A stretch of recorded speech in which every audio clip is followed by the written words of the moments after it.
मध्य प्रदेश में बीजेपी की कमान संभालने के बाद हेमंत खंडेलवाल दिल्ली पहुंचे और यहां पर पार्टी के शीर्ष नेताओं के साथ मुलाकात की। लेकिन हेमंत खंडेलवाल की कुछ मुलाकातों की तस्वीरें उनके पीछे की कहानी कुछ और बयां करती हुई नजर आ रही हैं। माना यह जा रहा है कि अब हेमंत खंडेलवाल की कार्यकारिणी में नए के साथ पुराने नेताओं को भी तवज्जो दी जाएगी। केंद्रीय मंत्री ज्योतिरादित्य सिंधिया के करीबियों को भी अब कार्यकारिणी में बड़ी जगह दी जा सकती है। आखिर हेमंत खंडेलवाल की मुलाकातों के पीछे की कहानी क्या है, इस खबर को आप विस्तार से जान लीजिए। नमस्कार, मैं हूं अनुराग श्रीवास्तव और आप देख रहे हैं एमपी डायरी।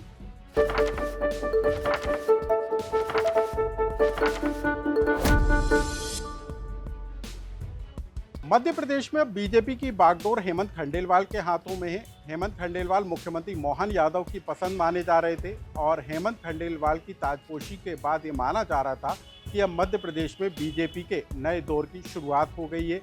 अब मध्य प्रदेश में मोहन यादव और हेमंत के साझेदारी वाली बीजेपी की झलक देखने को मिलेगी और उसी तरह की कार्यकारिणी भी नजर आएगी।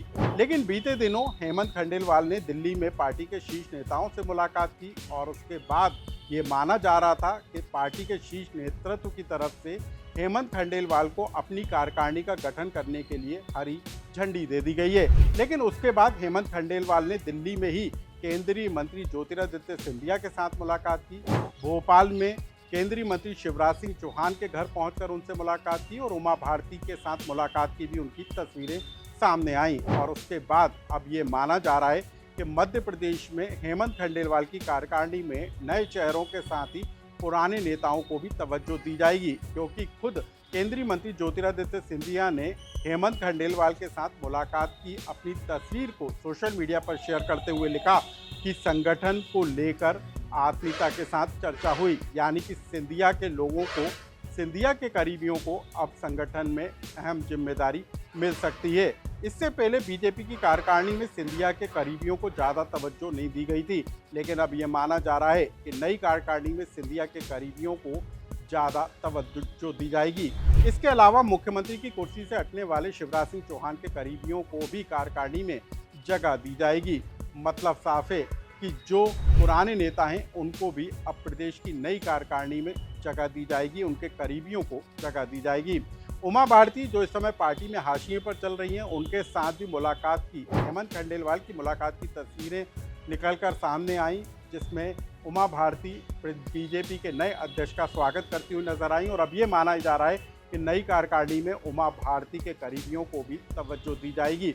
मतलब साफ है कि अब हेमंत खंडेलवाल जो कि नई कार्यकारिणी का गठन करने में लगे, उनके सामने इस बात की जिम्मेदारी तो होगी कि 2028 का विधानसभा चुनाव और नगरीय निकाय चुनाव में वो बेहतर नतीजे दें।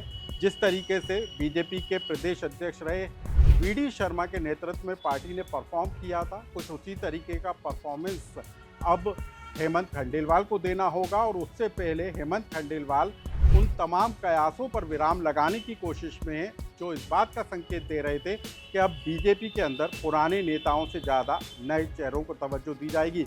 यानी कि जिस तरह से मुलाकातों की तस्वीरें सामने आई, उससे अब साफ है कि बीजेपी के अंदर, मध्य प्रदेश बीजेपी के अंदर न सिर्फ शिवराज सिंह चौहान, उमा भारती, ज्योतिरादित्य सिंधिया जैसे जो तमाम बड़े नेता हैं, उनके करीबियों को भी जगह दी जाएगी। हम आपको बता दें कि भोपाल में भी आज हेमंत खंडेलवाल ने बैठक की और उसमें भी इस बात के साफ संकेत दिए कि उनका फोकस फिलहाल संगठन को गढ़ने में है और नई कार्यकारिणी को बनाने में है और उसी पर वो फोकस करते हुए नजर आ रहे हैं। अब दूसरी बड़ी खबर करणी सेना से जुड़ी हुई है। करणी सेना के कार्यकर्ताओं पर हरदा में पुलिस ने लाठीचार्ज किया था और उसके वीडियो सोशल मीडिया पर जमकर वायरल हुए थे। लेकिन इस पूरे घटनाक्रम के बाद कांग्रेस नेता दिग्विजय सिंह अपने बेटे विधायक जयवर्धन सिंह के साथ हरदा पहुंचे और वहां पर पीड़ितों के साथ उन्होंने मुलाकात की। राजपूत समाज करणी सेना के लोगों के साथ उनकी मुलाकात हुई और जिस छात्रावास में पुलिस ने घुसकर लाठीचार्ज किया था, वहां पर भी दिग्विजय सिंह गए और वहां पर भी लोगों के साथ उन्होंने संवाद किया। लेकिन कांग्रेस के इस कदम को लेकर बीजेपी अब कांग्रेस पर हमलावर है। बीजेपी के प्रदेश अध्यक्ष हेमंत खंडेलवाल का बयान आया। हेमंत खंडेलवाल ने कहा कि कांग्रेस समाज के अंदर विद्वेष फैलाने की कोशिश कर रही है। क्या कहा हेमंत खंडेलवाल ने, उसे भी सुनिए।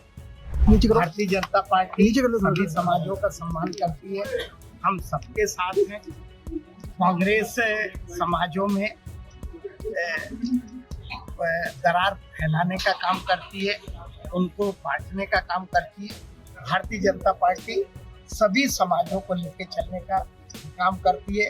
राजपूत समाज का जहाँ तक सवाल है, तो हमारा पार्टी में हमारे बहुत सारे हमारे नेता भी आदरणीय राजपूत समाज से, और हमारी पूरी पार्टी का समाज के प्रति बहुत सम्मान है। हम सबको लेके चलने का प्रयास करते हैं।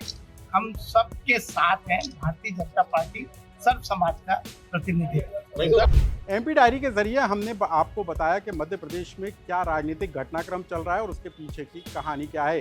इस एमपी डायरी से जुड़ा आपका कोई सुझाव या कमेंट्स हो तो हमें कमेंट बॉक्स में लिखकर जरूर बताएं।